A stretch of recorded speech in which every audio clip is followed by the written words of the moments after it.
Hey guys, welcome back to my channel.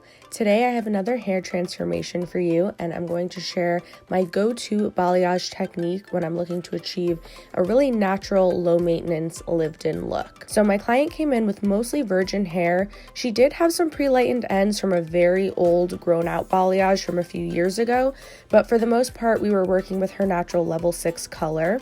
And as you can see, her hair had a lot of split ends, so we were going to do a haircut at the end and cut most of that old color off anyway. So here's what my setup looks like when I'm doing a balayage. We have these cute little carts that I believe are from Amazon. I know Target has them as well, probably Walmart too. And my boss's husband drilled these rolls of balayage film to the sides. This stuff is literally just cling wrap that you'd use to wrap your food in. And what's nice about this type is that it's perforated, so it's really easy to work with. And then on top of the cart, I have gloves, a towel, clips, a brush, comb, my bowl for color, of course, and then 2 chip brushes. These are literally brushes you'd get at a hardware store, and they're amazing for hair painting. I use a larger size one for the larger pieces of hair, and then the smaller one to get more detailed up around the hairline. As for my lightener, I always use a clay lightener when I'm freehand painting, so today I'm using the Paul Mitchell Skylight, and I'm mixing that with 20 volume.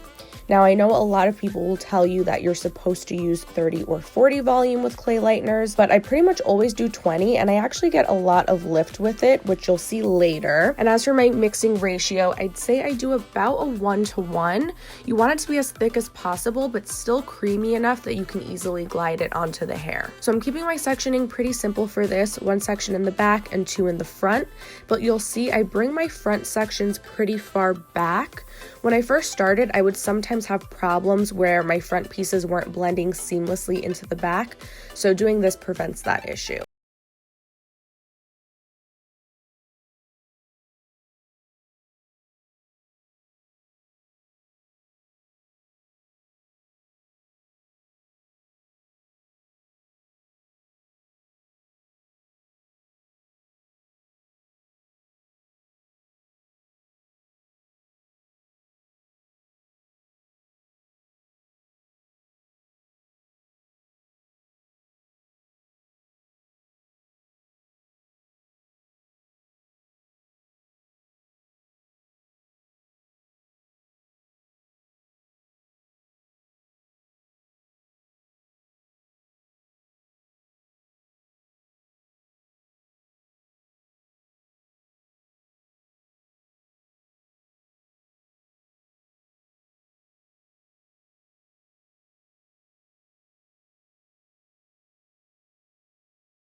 keeping a lot of tension and then painting with light pressure. I don't want to push the product through and create any splotches.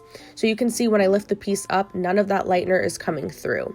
This is also what's going to keep a lot of dimension. And so the thicker the pieces you take, the more of like a built-in low light you're going to have and the more dimension you're going to have. So the thickness of the pieces you're taking and where you're painting the lighter pieces really depends on what your client wants. My client here wanted an overall lighter look, but she still wanted a lot of dimension and wanted it to look very natural. So I made sure not to overdo it. So you can see I'm taking rather thick pieces and leaving some of her hair out here and there.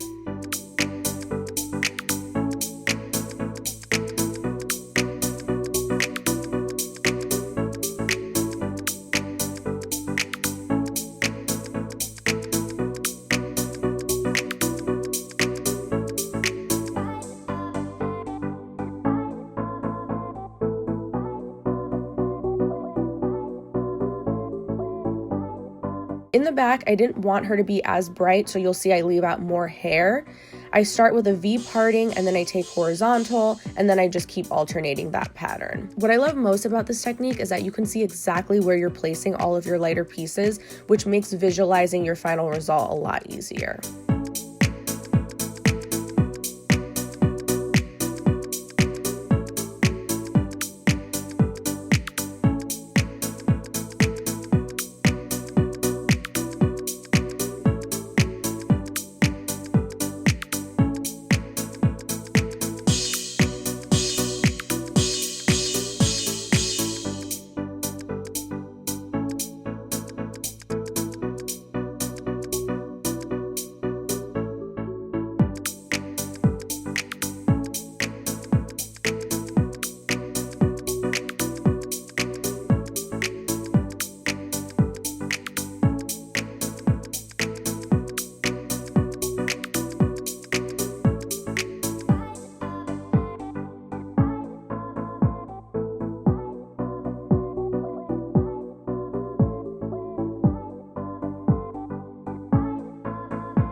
So once I was done with the application, I placed her under low heat for 20 minutes and she got pretty light. She lifted to about a level 9.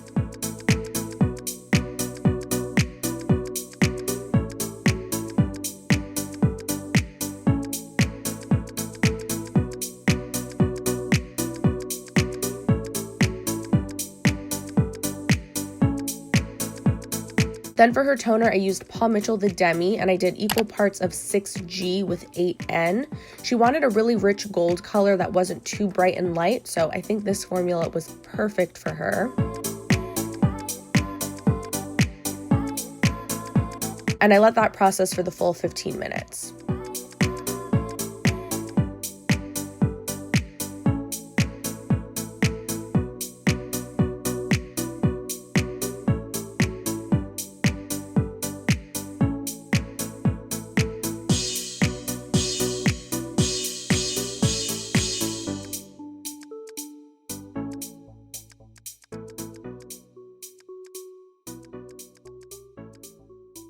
So then after a much needed haircut and some styling, this is the finished product. You can see we have our little money piece in the front and it's super blended and natural. The maintenance will be super low for this color. The most she'll need to do is come in every few months for a toner refresh and a trim, but we won't have to do this process again for another 6 months to a year, depending on how fast her hair grows. So let me know what you guys think in the comments. And if you want to see more tutorials like this, make sure you give the video a thumbs up and subscribe, and I will see you in my next video. Thanks for watching. Bye.